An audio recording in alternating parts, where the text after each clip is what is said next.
Katrina Adams is here, the legend herself, taking the time to talk to Florida Tennis. And I want to thank her on behalf of Florida Tennis and the Bleacher Brothers Sports Network. Katrina, how are you doing tonight? I'm doing great, Adam. How are you?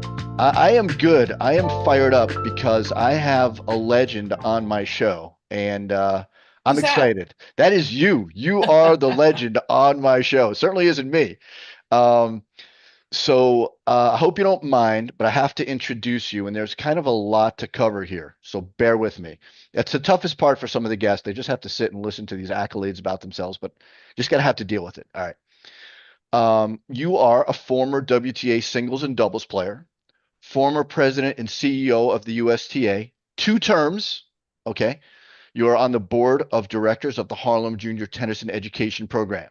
You're a tennis broadcaster, a tennis coach, a highly sought after motivational speaker. You are the global winner of the 2023 IOC International Olympic Committee Gender Equality, Diversity, and Inclusion Champions Award. And this is what President Bach, hope I'm pronouncing that right, had to say about you at that time. Sport has the power to go above and beyond the sporting arena.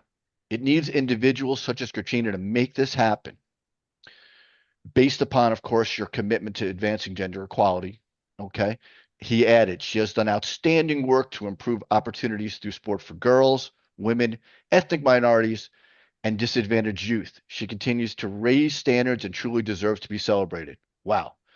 International Olympic Committee, pretty impressive. But you're also a trailblazer, and you're a trailblazing WTA player, a woman of many firsts.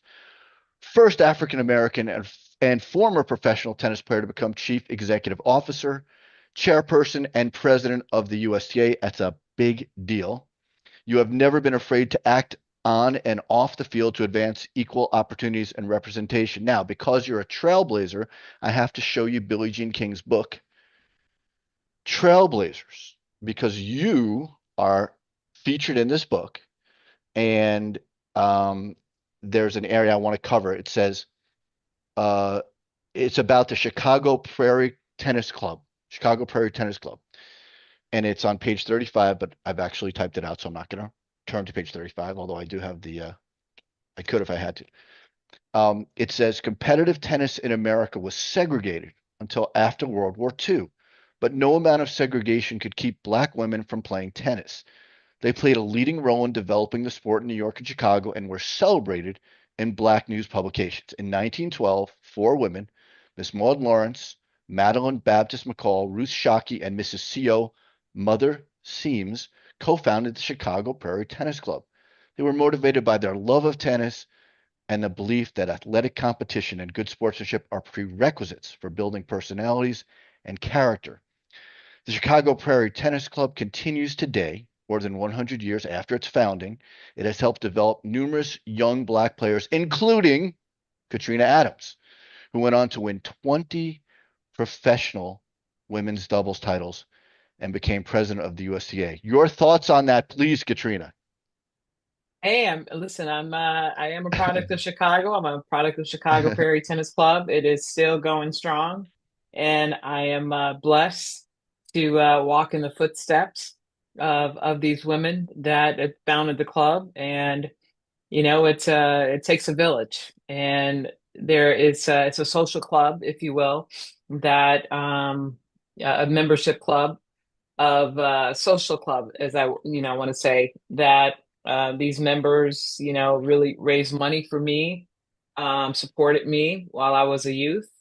They ran tennis events in Chicago at Lake Meadows Tennis Club and at Thule Park and other areas in Chicago. You heard Taylor Townsend mention Thule Park in her acceptance speech at the French Open in her mixed doubles tournament with Evan King, who's also from Chicago. So, we go strong and deep in Chicago, and Donald Young is also from Chicago. So Taylor getting to the finals of the mix of the US Open last year with Donald Young in his final match of his career. So we're very blessed.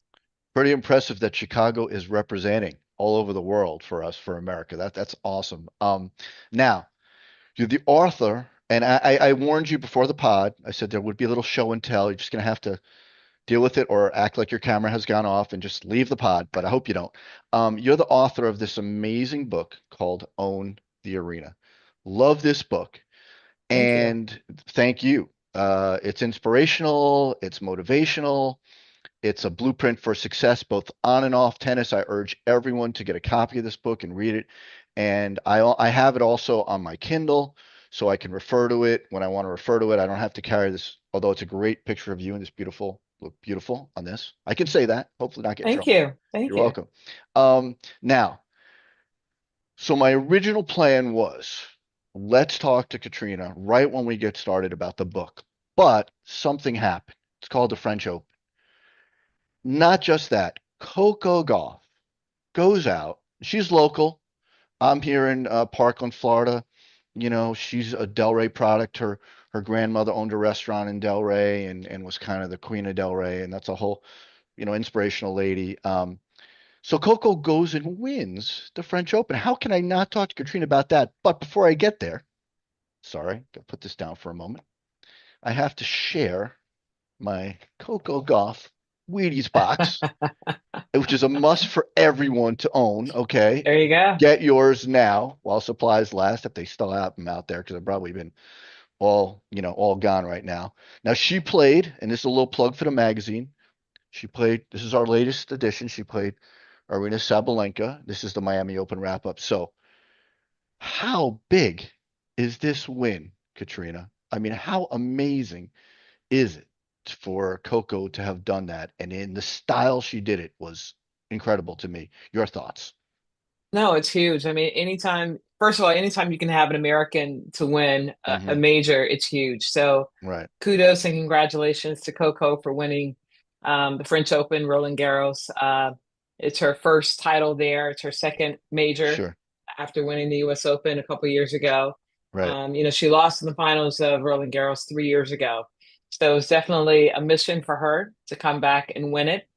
She said that it was a dream that she had dreamt that she had won the French Open. And she did it this year. I mean, she came back after being down and won. She won it in style.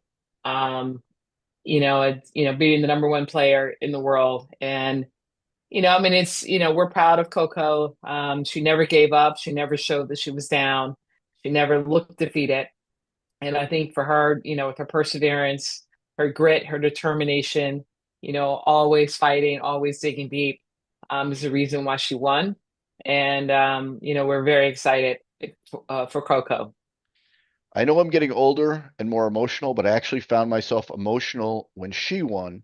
But I'd be remiss if I didn't talk about another moment I've had of real emotion this year when Madison Keys goes out and wins the Australian Open. There was something really emotional about this. Now, you may wonder who signed this. So, this is James Blake saying Madison is a champion in life, more than on the court, and they're very close, as you may know. And then this is Big Foe, Francis Tiafoe, saying to Maddie Keys, love you, happy for you, go get another one. So, I mean, come on, how big is Maddie Keys? You got Maddie Keys, Coco, but let's talk about Maddie. That was a big, big moment, no? A biggie, right? No, it's huge. I mean, for Maddie, it's almost 10 years after she got to her first major final at the US Open where she lost to Sloane. I was the president at that time. So, to be on that court with Sloane and Maddie in the finals of the US Open in 2016 was huge for them to, for her to now come back and win this uh the Australian Open this year, being down again. And here it is against, here we go, Arena Sabalenka. Right. So Arena doesn't want to see us Americans in the finals of these majors anytime soon. So losing back to back to two Americans and two Americans of color. So for me that's very special. You know, to have Maddie win the Australian Open and now Coco win the French Open at Roland Garros. So who's next? Which American's going to win Wimbledon? We've got a lot of players. We got Jess Pagula. Unfortunately, she fell short in Roland Garros this year. She went in ranked number 3, so she also has a chance at Wimbledon. You've got a lot of other top players. Emma Navarro fell short early in the first round Sure. in Paris. Peyton Stearns fell short early in the first round. Danielle Collins. So we've got a lot of girls, women, who have a good chance of going deep in the majors. And so I'm just excited for Maddie getting off to a good win early in the year, late in her career. She turned pro early at 14.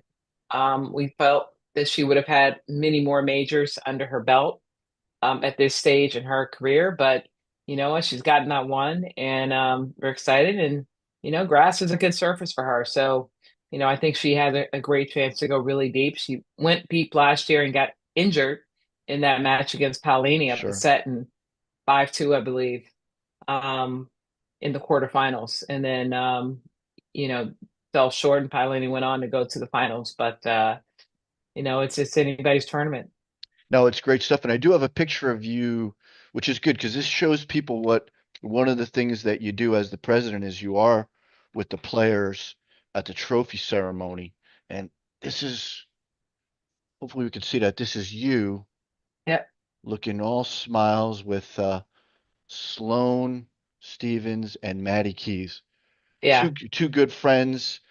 I have a feeling Sloane is really happy Maddie got that slam. I have a feeling Oh, that absolutely. I mean, she's they're really they're happy. close friends. So, Yeah, they're pretty tight. and then for Sloan to be on the sideline calling the match, Yeah, sideline reporter during Coco's win, yeah, special time. So it's great. yeah. That is some TNT booth, right? I mean, wow, there's some star tennis wattage in the TNT booth this year, which brings me to again a little off track, but the men's final today. I mean, Oh, wow. right? Talk Amazing. about. I mean, this was an epic, 5 hours plus. Carlos Alcaraz saves three match points. Um, uh, we probably saw the beginning of one of the great round. I mean, this, would you agree that, or your thoughts on whether this is one of the best major finals, men's finals? Oh, for sure. I mean, when you look in recent history of the finals that we've seen, I mean, we've seen some doozies just in the last Right. couple of years, but by far this is the epic classic, that everyone wants to see right away again.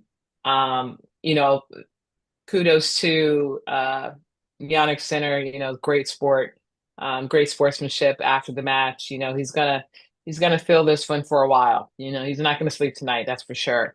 Triple match point, in that fourth set. But he fought to the end.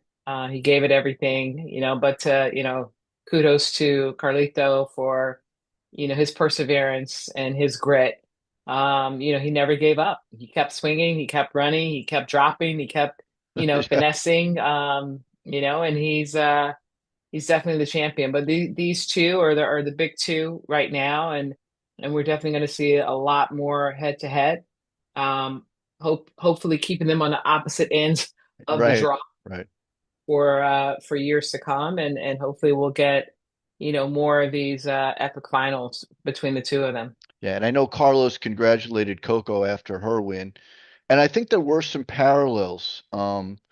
Two of the maybe the greatest competitors. I know that's maybe hyperbole, but these are two great competitors, Carlos and I'm not taking anything away from Sinner, but Coco. I mean, what a fire that burns inside of her and attitude. I mean, I've been lucky enough, and I know you have too, to meet her parents, and they're just a wonderful, wonderful people. They've instilled in her wonderful values. She's a great, great person, and anyone who ever has contact with her. And there's always that argument that nice people can't win at all. Well, that's not true. Maddie Key's one of the nicest people you ever meet won it. Coco's just a sweet person, and it shows. And I couldn't be happier as an American tennis fan for what's going on there. And a little bonus, this is a Carlos Alcaraz signed Net Pro card for everyone Yeah. out there watching the pod, and little little Yannick Sinner signed photo out there. So I told you I'm going to keep it interesting for you. All right. let's turn back to this incredible book, um, Own the Arena. And I want to give the full title, Getting Ahead, Making a Difference, and Succeeding as the Only One. Very important. And you can talk about being the only one. Um, the book starts out in a really exciting way, okay? Because we all remember this. It's 2018 U.S. Open Women's Final. Couldn't be more exciting. You got Naomi Osaka, Serena Williams. Suddenly, it starts out with you just kind of getting ready. And I didn't really understand. I didn't really realize what you did, to make that walk. You describe making the walk, keeping the phone up, and because you're the mayor and can't be bothered by everybody going out there. I love that whole thing. Ah. I love that whole discussion. But you start to sense things are going awry. A chain of events unfolds that is unbelievable with permutations and ramifications, and you end up on talk shows. If you don't mind, if it's not too painful, can you take us through just a little bit of what you went through on that fateful day and beyond? Yeah, I mean it's in the book. So if you haven't read it or if you haven't bought it, please go out and buy it. So on Amazon, it's you can definitely get it. It's on Kindle and every place else. Yeah, so I mean it's as I described it, I'm on the opposite end of the court. I was sitting on the opposite end of the court, in the president's suite from where the entrance is. So, it's now a break, um, in that it's a set and a break. So, I've got to get down to the court entrance, as the match is seemingly nearing, the end. And so, by the time I go, to the powder room and go down, it's about a 5 minute, it can take about 5 minutes because I knew I had to go to the ladies' room first. Otherwise I can probably get down there in about 2 minutes. But kind of took my time a little bit. And by the time I got underneath the stadium, I could hear a raucous and didn't really know what it was and understand what was happening. But by the when I got out, I still didn't know what had transpired. But the score line, had changed rapidly, like two games. I'm like, what did I miss? And, when it was explained to me, I was like, wait, what? What, what are you talking about? And that's when the game penalty had happened, not just, from the I guess I guess it was a breaking of the racket. I don't remember at this point now. Breaking of the racket. So it was a point penalty, but then the game penalty. And so where Serena had disagreed with the chair umpire at the time. And so still, so I've got somebody in my ear trying to explain to me. So you couldn't really hear with the acoustics at that time, which has now been fixed, but with the chair umpire speaking in the stadium. So I went back inside to listen on the television because you could hear what the commentators were saying, um, just to get a clearer understanding. But I'm sitting there, and now this is, I guess I went inside afterwards, but I'm sitting there and play is continuing, and now Serena's like locking in on me, and I'm like, I can't help you. Please don't look at me because I can't really help Yeah, you with what's going on. But anyway, she holds serve, um, and then Osaka closes the match out. So that's when I went inside to listen to the commentary to kind of get a feel for what had transpired, to know what I was getting myself into for sure. the trophy ceremony, and trying to get my thoughts together as far as what I was going to say, how I was going to say it, etc. Because you have a script, and the Right. script was not going to do this situation justice, if you will. So and just trying to, and I know both of them very well. I've known Serena since she was, I don't know, 9, 10.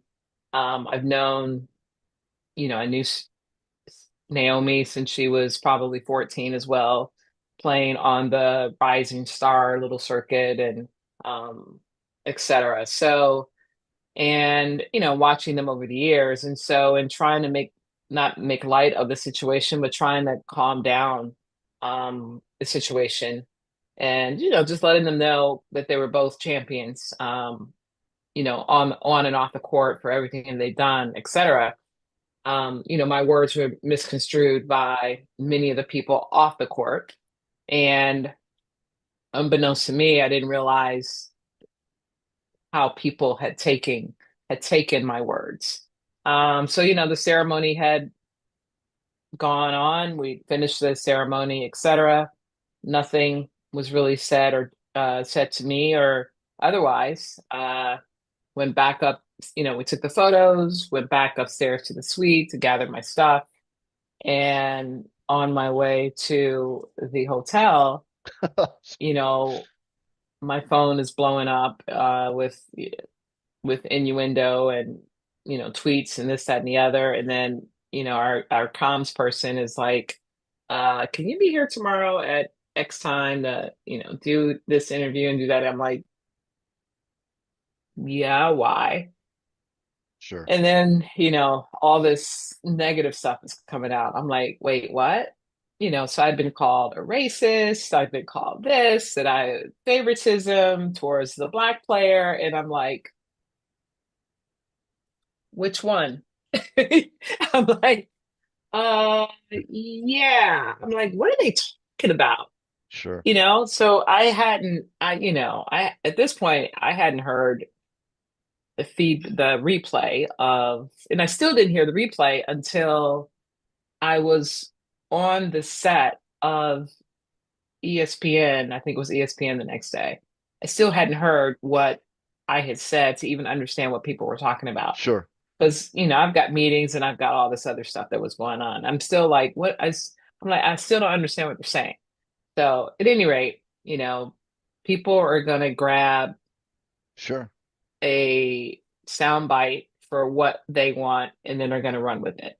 And so I said something about although this wasn't the outcome that we were that we were looking for or that we were expecting. Sure. And what I was referring to was the how everything unfolded with the point penalties, with the arguments with the chair umpire, with all of that, as opposed to just the competitiveness on the court and not the outcome as far as the result of the match. Um, and so, I got called all kinds of stuff, and I'm like, whatever. But it makes you realize that you just have to really be careful, even more careful. I mean, I'm in media, so I recognize how careful you have to be with your choice of words and how you state things, et cetera. But in that moment, you know, I was actually more concerned about these two women's emotions and, and looking at how they were actually really supporting one another in that moment, which was more important to me.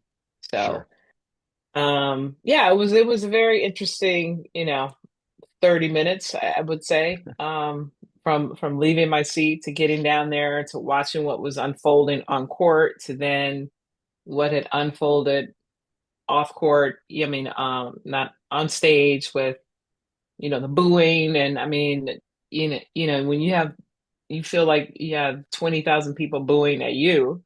And I'm like, what are you booing at me for? What did I do? I was like, wow. I mean, I got introduced and the boos came. And I was like, oh, they're not booing at me, they're booing at the establishment. I'm like, okay, so they think that we had something to do with what just happened out there. I'm like, okay, I get it. But, and understanding as being a former player, I think I was the right person to be one, being a former player, one, being in media, one, being a person of color, one, being friends of both of them. It was the perfect storm of being the right person in that moment because anyone else, any other president would not have survived or been able to handle that moment because they would have been ostracized Sure. completely. Um, Yeah. so things happen for a reason. In reading that, just listening to you talk about it, it makes you sweat a little. It's so intense, really, what you went through. Um, but I love the fact that you were so caring to get in touch with Sasha, who was working with Naomi, get to Naomi, make sure everything's good, and she was gracious. And then I love the fact that you got with Serena, and then Serena got with Naomi, so that everything was good between them. So it was kind of like I got the inside info from this book as to what actually went down after that.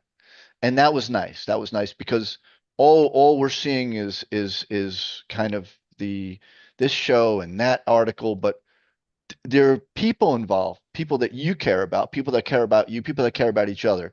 So it's nice to see that it all And listen, worked we're all out. human. We're all Yeah, human. And what people don't realize is that in the tennis world, we're all a family. And we are a quote unquote sorority, if you will. And so that's the beauty about us as players. At least 99% of us are. So there, we we're out there to survive and we're out there to support one another and everyone wants the best for everyone.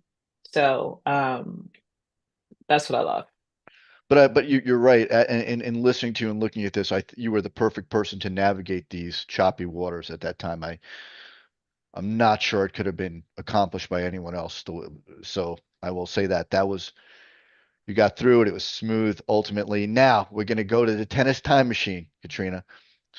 Take us through your early years in Chicago, your progression as a tennis player through winning the Illinois high school state championships, the great success you had for 2 years Northwestern University college team, your transition, there's a lot going on in this question, into the professional tennis and the WTA tour.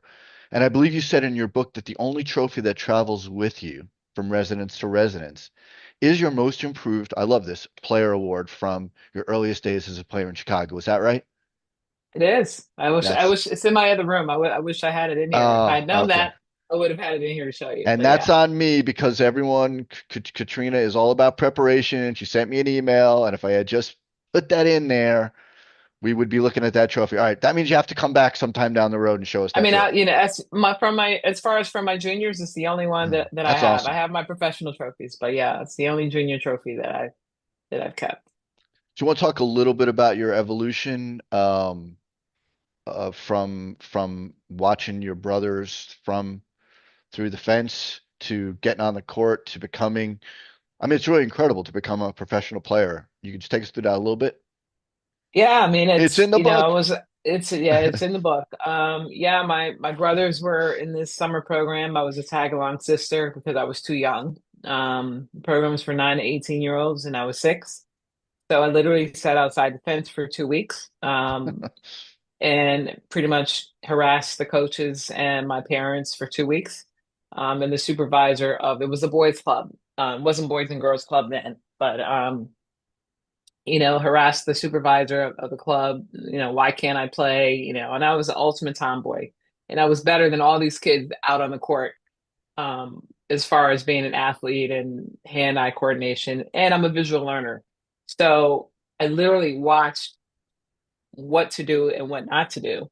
So when I Sure. did get a chance to get on the court, I knew exactly what to do. And the coach was like, "Have you played this before?" I'm like, "No, but I've been watching them for 2 weeks. I knew exactly what I'm supposed to do." And, it was kind of love at first hit, if you will. So, um, they had chopped down a little racket for me. And I was fairly tall for my age. So I wasn't a puny little thing. Um, but I mean, I loved it. So I went down, it was from 8 weeks. It was an 8-week program. I was only there for 6 weeks, but I was better than all the other kids by the end of by the end of it because I actually wanted to be there.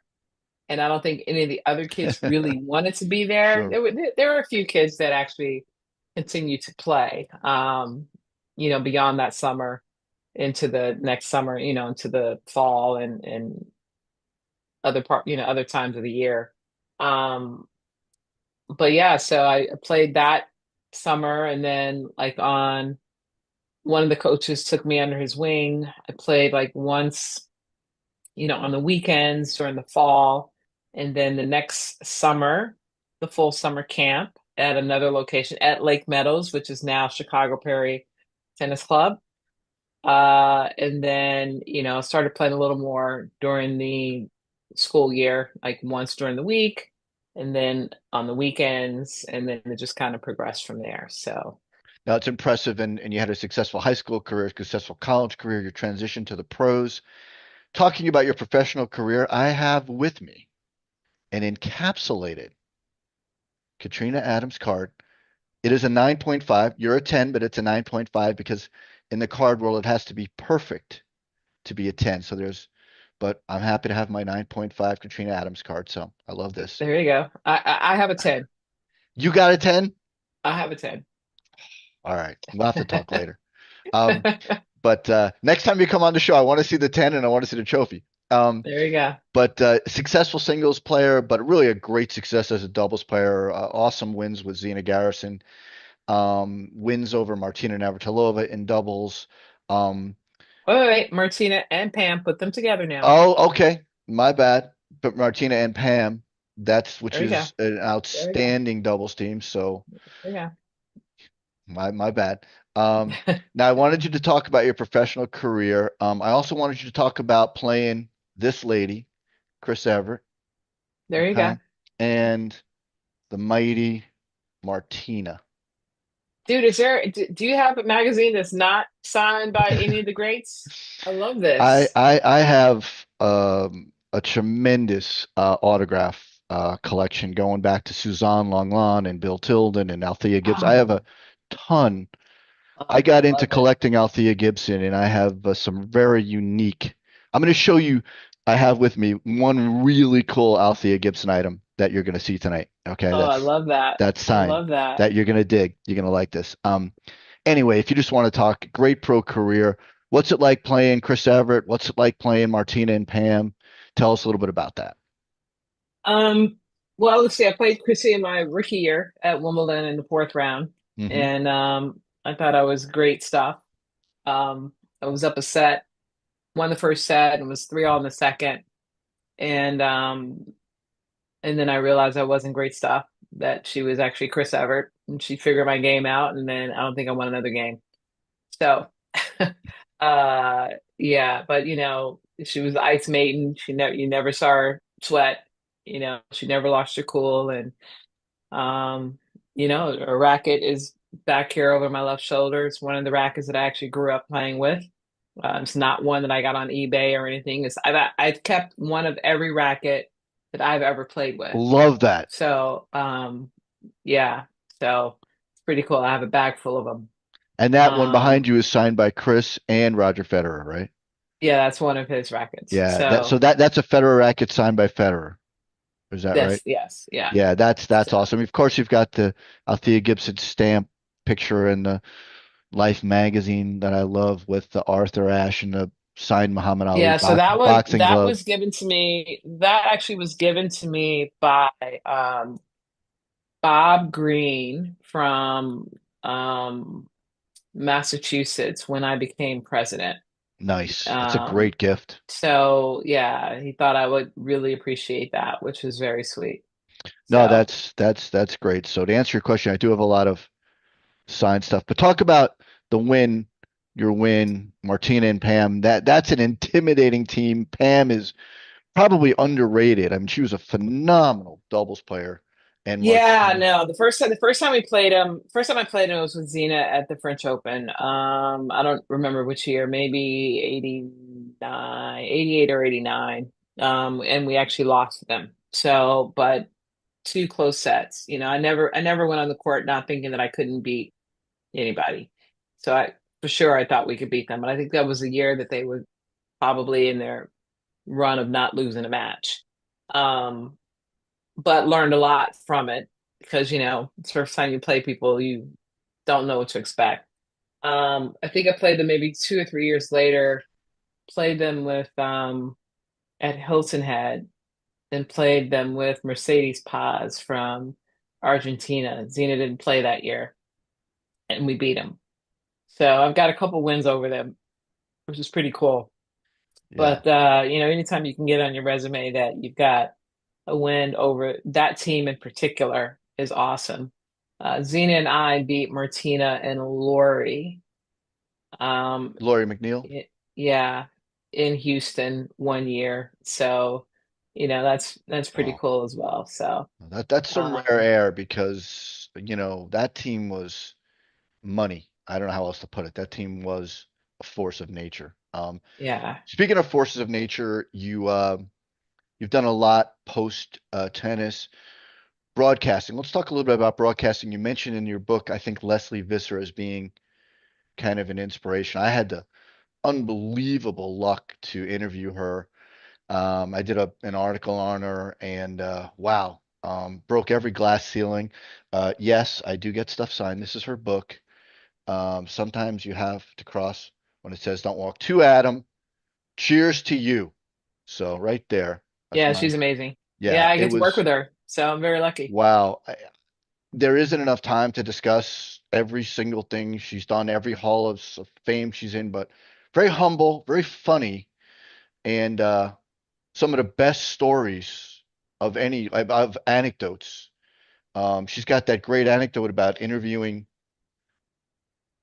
It was Hannah Monlakova. Has she told you that story where she's working with, the story where she's talking with Brent Musburger, and he sends her out. She's, I think the line was, uh, she says something like, "What do you attribute this to?" And she says, "My couch." Hannah says, "My couch," and Leslie's thinking, "All right, she's got some really comfortable couch." And she's like, "Where did you get the furniture?" And Musburger's like losing it, and she's like, "My coach, my coach." So anyway, you know the story. It's still funny. I'll Yeah, always be yeah, funny yeah, yeah. as the and Leslie's great. Leslie tells it so much better.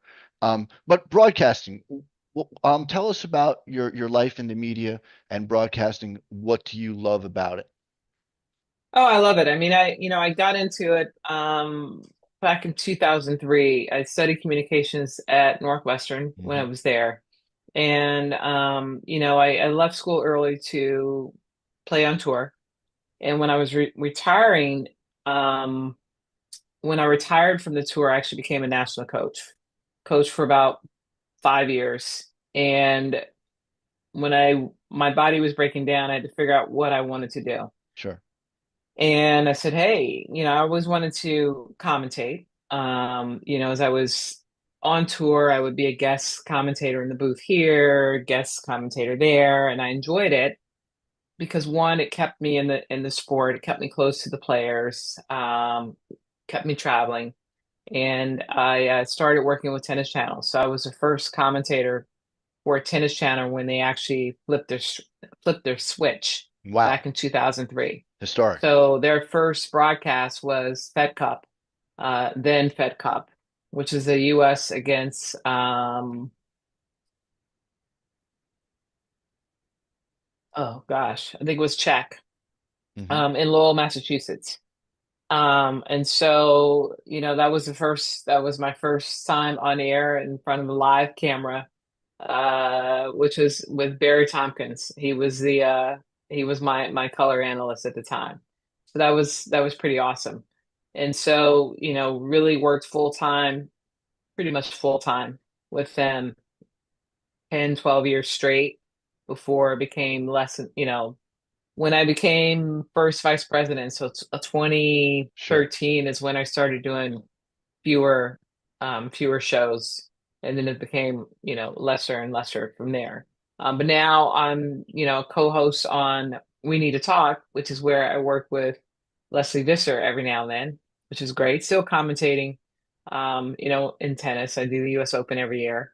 And every now and then Tennis Channel will call me in, um, occasionally, but I really haven't done that in about 3 years with them. They have so many more analysts now that are out in LA. When they built their new uh, headquarters out there, Sure.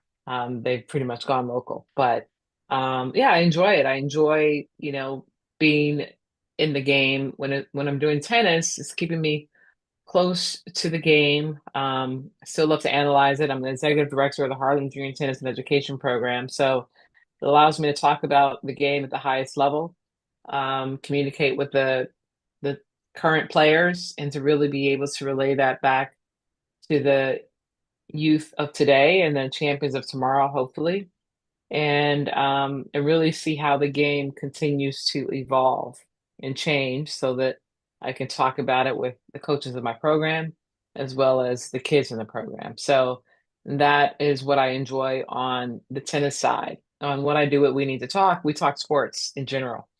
And I'm a lover of sports, so I watch all sports. And being on that show, it really forces me to have to watch other sports that I may not watch more on a regular basis. And I get to learn more about other athletes, emerging athletes, because when you're of a certain age, you tend to follow the athletes of a certain era. And Sure. so now I really pay attention to all of these athletes that are coming in, coming out of college, or I'm watching more college sports. And paying attention who's in the draft, and it's just fun. I mean, like I said, I'm a jock. I love sports, and also, I get to meet a lot of these other amazing journalists, analysts, within their own arenas, and keeps me active. And where are you based now, Katrina? I live in New York. Okay. And I was going to ask you, so you kind of touched on this. Would number one, would you coach again? And number two, if you could take us through a little bit of what the Harlem Junior Tennis and Education Program provides. So if you could just, would you coach again, and can you take us through the program? Yeah, that's a big question. I don't know what level of coaching you're talking about, but I've got my kids in the program. I'm not on the court. Um, I'm pretty much not on the court. So I actually coached our kids at our junior team tennis sectionals Oh, a great. few weeks ago, which was actually pretty fun. We did the 18 and under Nice. division. So where we have two girls and two boys, they play singles, doubles, and mixed. And so that was fun, being back out there and talking tactics and etc. And then it reminded me why I retired from coaching. Um, but you know what? We're always coaching, right? I mean, I'm always in the game, even watching the matches. And when you're an analyst, you're always in the game, right? You're Sure. always coaching in your head. So I'll never say never. I love the game. I love everything about it. I love the tactic, love trying to be tactical about it or sharing the tactics with others. But my program is nonprofit. We're an NJTL chapter here. We're 53 years young. I've been involved in it for 19 years. We're tennis education and wellness components. We've been inside the Armory for 53 years, and we're looking to expand and build our own facility. So just started a capital campaign to build our own facility, which will provide 8 indoor courts, 8 outdoor courts, fitness, locker rooms, cafeteria, a ton of offices and classrooms so that we can serve 4 times more youth than what we're serving right now. It'll be a fully public facility. So when we're only using the courts for 4 hours for programming, people can rent the courts, we can have events, meeting space for other partners, etc. So I'm pretty busy with that right now. But it's a tall task. We're going to be raising upwards of $75 million, 75 to 100, depending on the location. We think we have a location. I had a site visit just 2 weeks ago now, so it'll be a very unique location. So hopefully that's where we'll be, and really excited about the future of the organization, and hopefully it'll be the huge legacy of mine of what I'm leaving behind for generations to come. And I know that's been a big theme of yours it's not what you've done, but it's what you're kind of leading other people to do. You're opening doors so other people can follow, not about you, but about bringing in the next set of leaders, right? Absolutely. I mean, it's my passion is about making a difference. I don't get involved in anything if I don't feel like I can't leave a mark, an indelible mark on something and make a difference. And one of the reasons I got involved in this program is because it's very similar to a program that I grew up in. And so I understand what these programs provide for these young players, young student athletes, providing the life skills that can make them successful in life, opening doors, providing opportunities for them to earn a college scholarship. Not everybody's going to be a professional tennis player, but they're going to be a professional in something. So whatever their little heart desires that they want to aspire to be, they're learning the life skills that the sport of tennis is teaching them to be the leaders that they will ultimately become, and to know that I have a hand in, lending that hand to them to help them do that means the world to me.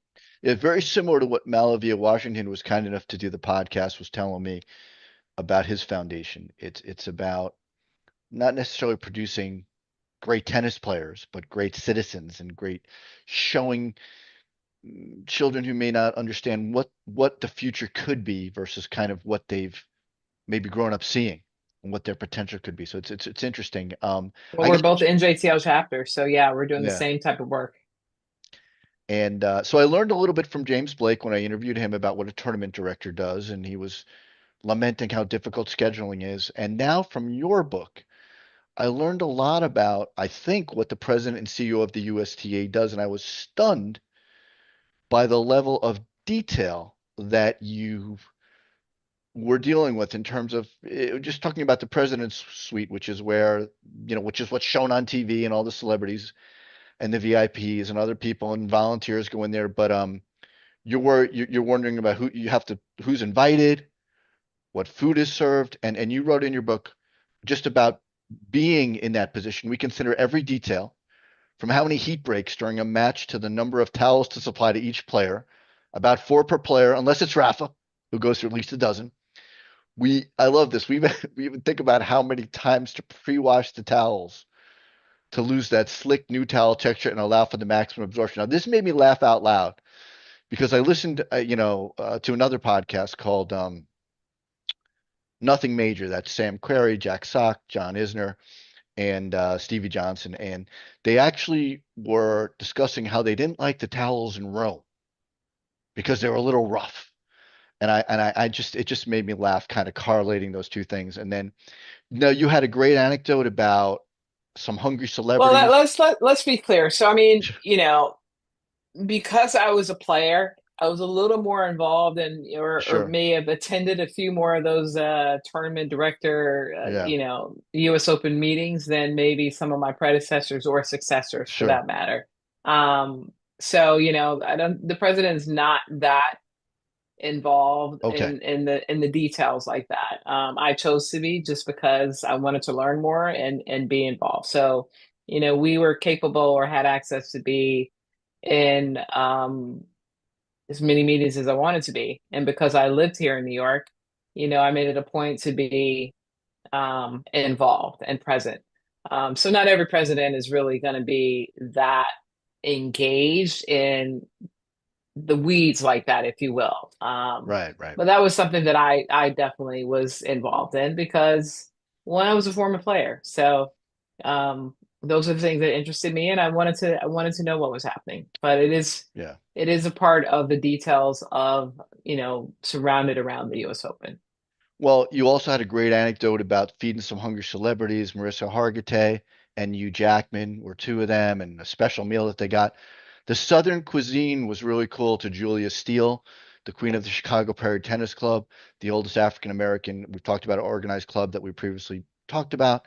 So I thought it was astounding that it's just not you. I know it's you and your team, but the level of detail was astonishing. And I don't know if people know this. This is a volunteer, unpaid position that you're dealing with. So you have to kind of make a living and get consumed. Like it used to be a lot of times where retirees were doing this and people had made their trust funds or whatever. But Katrina Adams is out there also trying to, survive and make a living and doing this pretty, pretty heady stuff, right?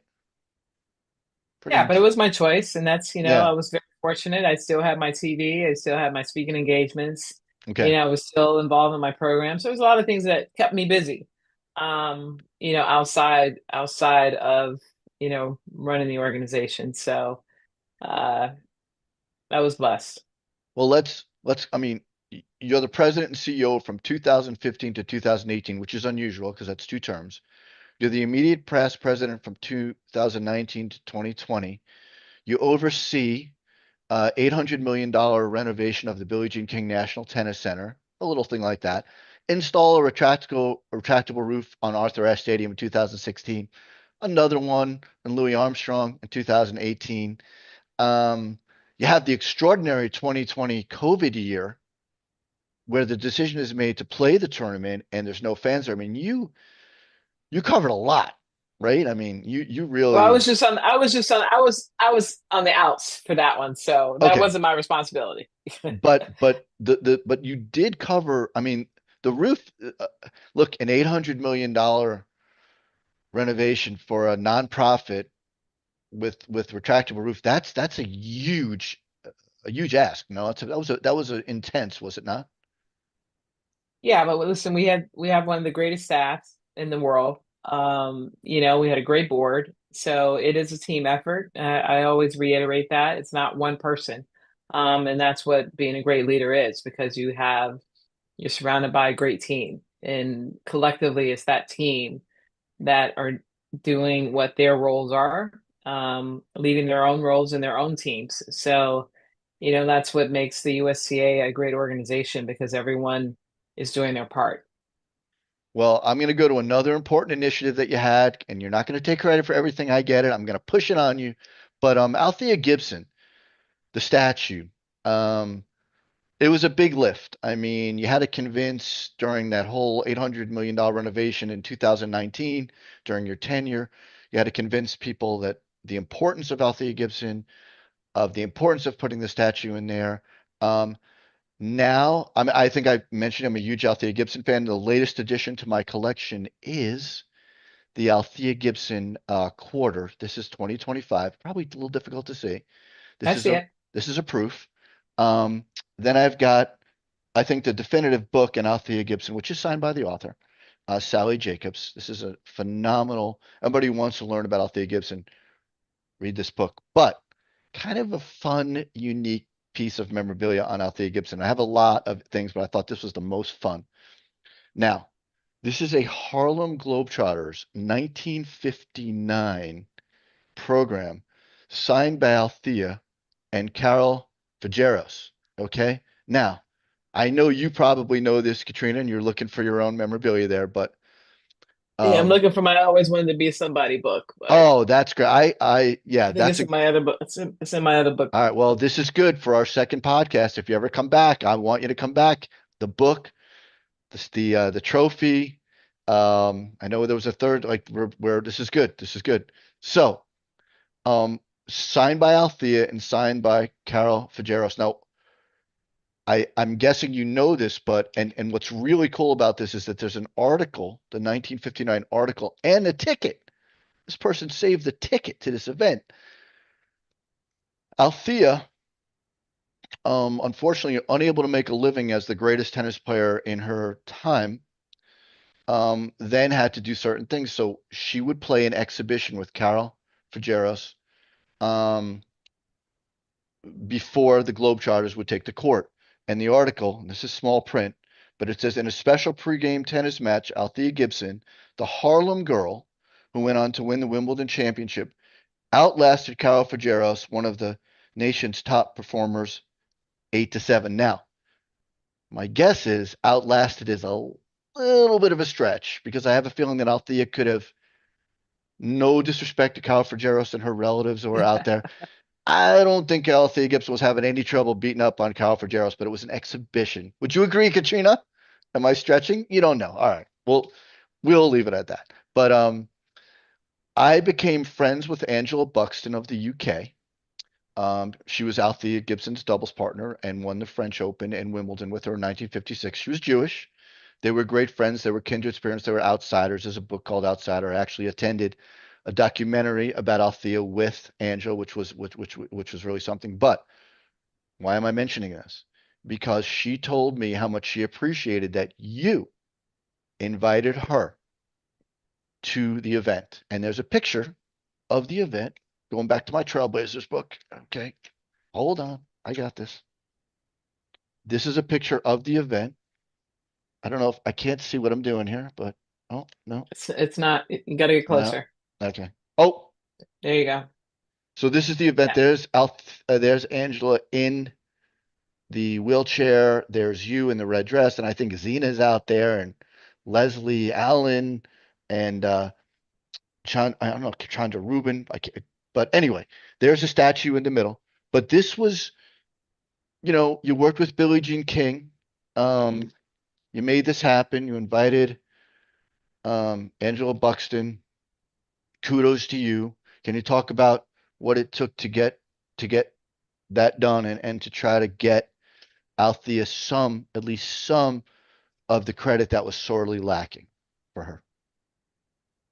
Yeah, I mean, for years I think we wanted to get something named after Althea at the National Tennis Center. But, we actually have a policy that nothing else would be named after a player uh, at the USTA Billie Jean King National Tennis Center. So the facility is named after Billie Jean King. The stadium is named after Arthur, and there's a statue there after Arthur. And outside of the stadium, outside of the facility, is a David Dinkins circle. So, for years, there's been petitions for players to get something named after them. But, I rallied and rallied and rallied, and for years tried to get something named after Althea, who obviously was before Arthur, and Billy for that matter. But, Althea won before the Open era. So she never really got her due because it was before the Open era, and a lot of people just don't know a lot about her. So, in the end, we prevailed. It was when I was a president, I actually went down to Wilmington, North Carolina for an event, which is where Althea was from or lived for quite some time. And this program, One Love, had some girls had written me a ton of letters and asking me, when were we going to name something after Althea Gibson? Great letters, cute girls, etc. And one of the letters, you know, caught my attention and said, even in summarizing it, even a hot dog stand. Sure. And I was like, we're not naming a hot dog stand after Althea Gibson. Sure. And so, I'll never forget that. And it was in that moment I said, okay, I've got to do something. I have to really make this happen. And if it doesn't happen under my reign, it'll never happen. Um, I felt it would never happen. And so I really came back and really started to rally and spoke to my board. And I had a great board. And, everybody felt the same way, but I felt that I really needed, something or someone that would really help me seal the deal. So I went and had met with Billy and asked her if she would write a letter and or come to my next board meeting to follow up after the letter, which she did. And because Althea was her shero, as she always calls her. Sure. Sure. And and it was she wrote it, she happily wrote the letter, came out to our meeting was in New York at that time. She came out to the meeting and, got a unanimous vote for us to do something. Um, and that was a result. We ended up, putting a statue out there, which is within eye shot of, Arthur's um statue, so they can see one another, if you will. And Sure. it's under his stadium, which is appropriate. So, because, she was the godmother. So, something that I'm very proud of, and something that Jeannie was proud of. And I think we're all proud of having that there at the facility. Katrina, I don't want to overstay my welcome. I have so many more questions for you, so I'm going to wrap it up with just a couple more. Give me two more. Okay. You talked about teamwork and you stressed in your book the importance of teamwork. You wrote, "It's why I never make the assumption I've got this and always seek out the expertise of others. In fact, I walk through life with my own personal board of directors, friends and colleagues with certain skills who I can lean on and not be shy about asking certain questions of. Friends who are experts in business, finance, marketing, law, and so on. Individuals who I can lean on in certain disciplines to help me understand what I don't know. They give me the confidence to delegate well because we can't all be good at the same things. They also help me to break through the clutter and give me clarity when I need it most. They're in my corner, supporting me with unconditional loyalty, an experience that's different from my own. These personal board members never yes me. Rather, they challenge me and often play devil's advocate." I thought that was great, and I kind of jealous because I wish I had my own board of directors. So You probably do. I You don't probably do. realize it. You're right. My wife would be chairman of the board of directors. Yes, There you I go. run everything by her, including I got a podcast with Katrina Adams. How many questions should I ask? No, but I don't want to overstay my welcome. But talk a little bit about that. I mean, um, no one's an island, and you recognized early on that you had a certain set of skills other people did, and talk a little bit about that, the yin and yang of all that.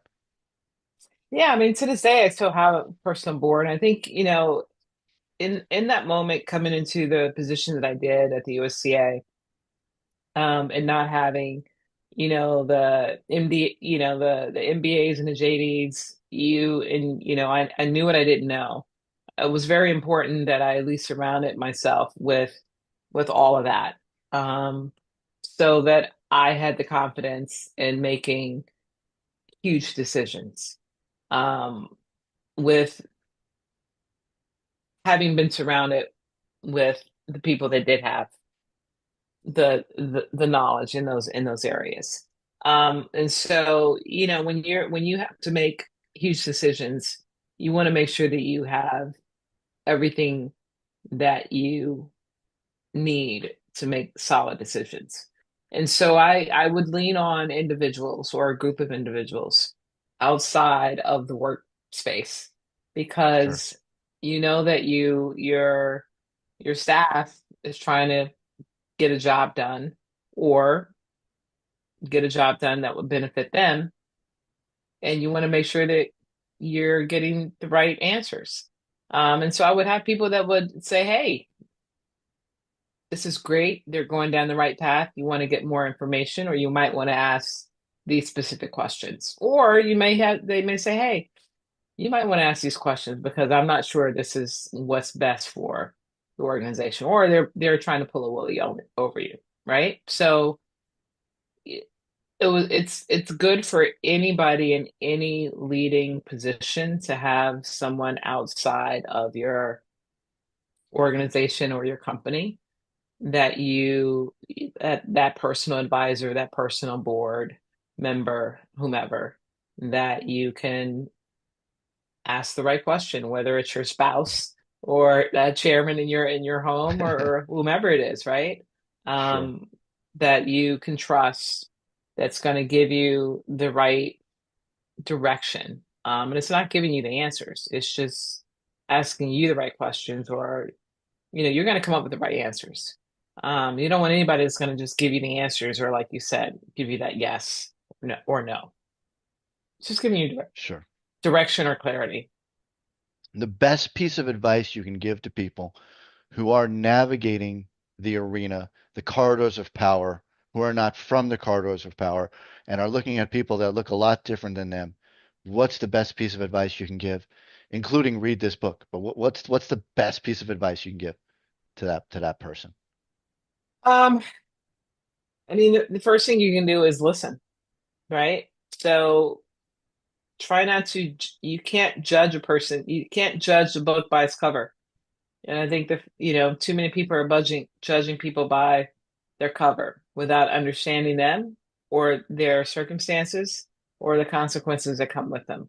So the advice is to listen and try to learn more about the individual or the circumstances without making judgments. Stop judging people because you don't know what their situations are.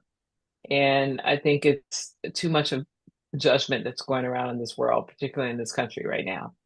And, we have to have open minds because we're all humans. Everyone's going through something, and we just have to learn and love one another.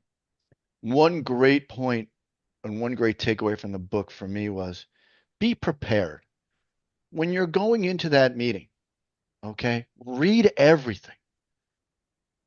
Be prepared.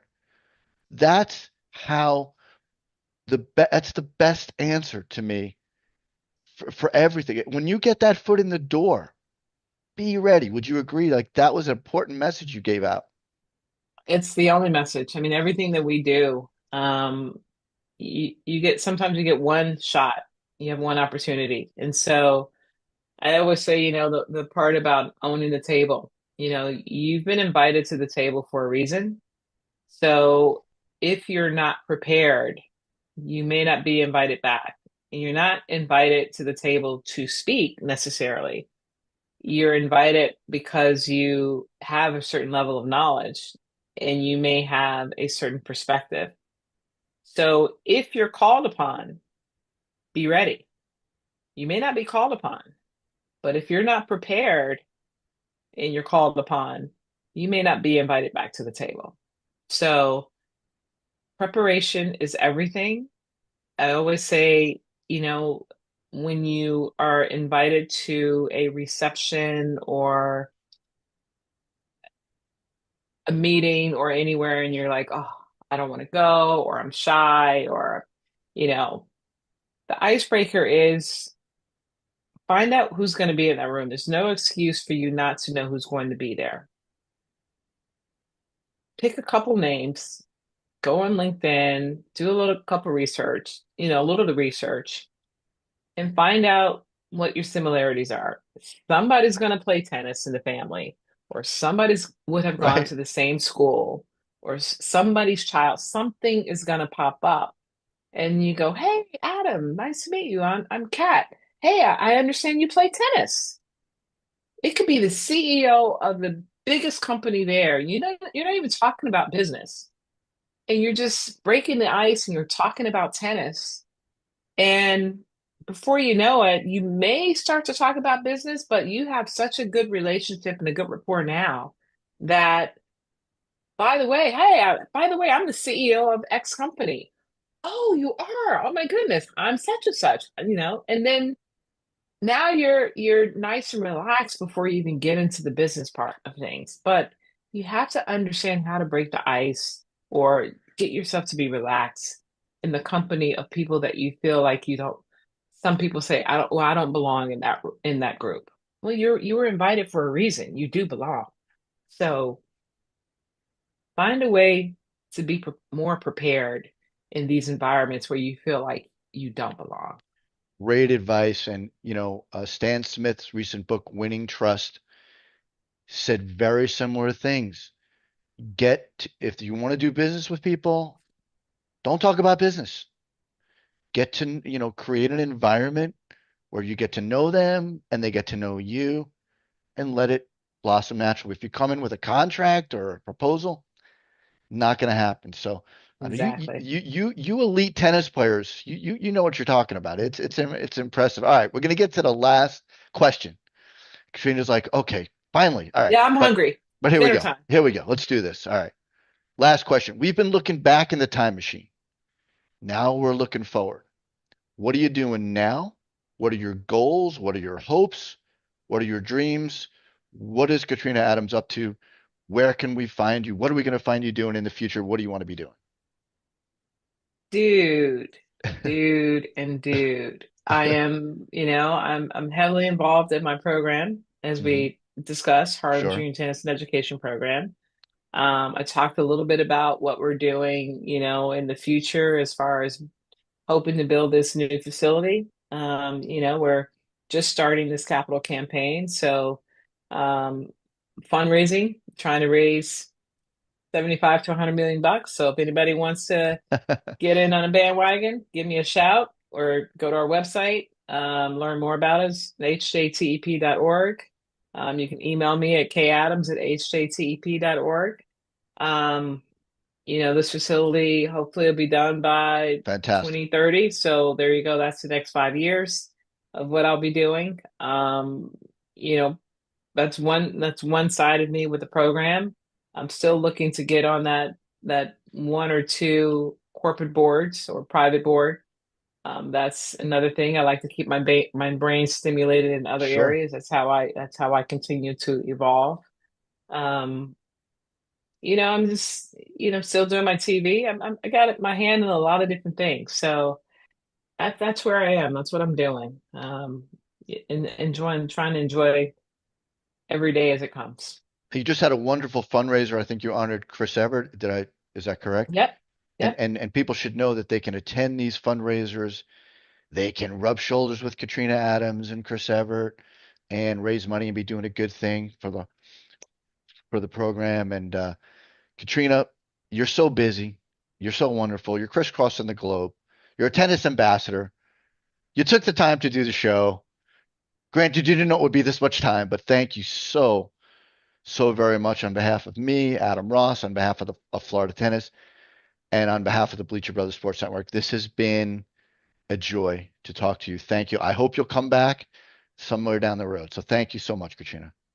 It's my pleasure. It's my pleasure, Adam.